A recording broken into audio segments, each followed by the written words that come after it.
Let me go across now to Bhim Army Chief Chandrasekhar Azad, who's joining us here on the show. Chandrasekhar जी, पहले आपकी प्रतिक्रिया जानना चाहूंगी आज के इस वर्डिक्ट पर। जी धन्यवाद आपका बहुत बहुत। और प्रतिक्रिया ये है कि 5 स्वर्ण जाति के जजों ने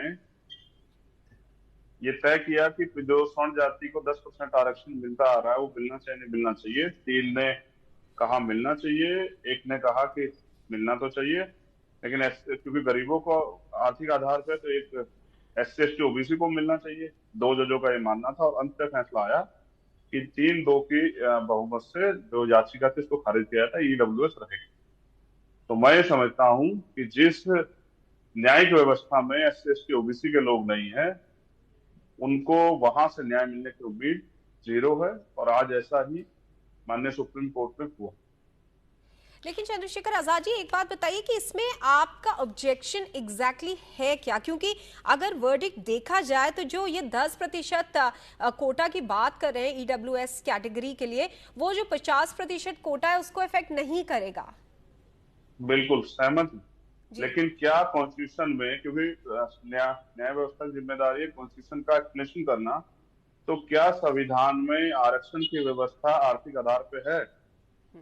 इसका जवाब भी सुप्रीम कोर्ट को देना पड़ेगा। फिर दूसरी बात जो जस्टिस ललित साहब ने कहा, जस्टिस भट्ट जी ने कहा कि बिना, अगर हम गरीबों की बात करें तो बिना SC ST OBC को इसमें रखे तो ये तो इससे तो जातिवाद होगा, ये तो संविधान की मूल भावना के खिलाफ है, उसको भी तो हमें जनता के सामने लाना चाहिए।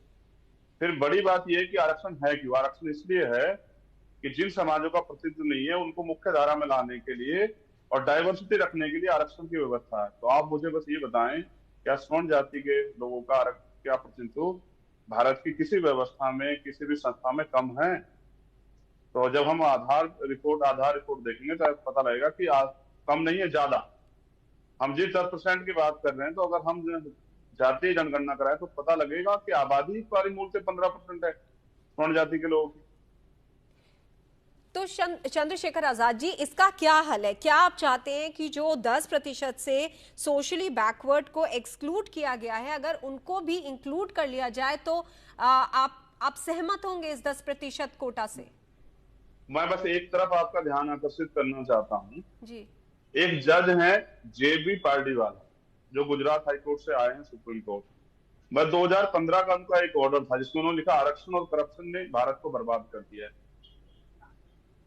जो आरक्षण के इतने विरोधी हैं, जिन पर महाभियोग के लिए 58 सांसदों ने साइन किया हो, फिर उनको अपना फैसला पलटना पड़ा हो, जिनको यही नहीं पता कि आरक्षण 10 साल के लिए है या संविधान की मूल भावना में है, अगर ऐसे जज बैठ के फैसला देंगे तो अंतिम फैसला ऐसा ही आना है।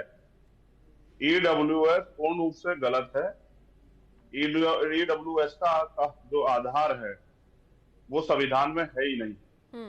मेरा विरोध है कि संविधान का वायलेशन हुआ है, इसलिए मैं ये बात कर रहा हूँ। और रही बात जो आप मुझसे सवाल पूछा आपने मुझे कि इसका मैं किस चीज से सहमत हूँ, मैं इस चीज से सहमत होता हूँ कि भारत में जातीय जनगणना होकर ये पता लगे कि किस समाज के पास, किस जाति के पास कितने रिसोर्स हैं, कितनी उसकी भागीदारी है, उसके बाद सभी लोगों को बराबरी की हिस्सेदारी देश में मिले।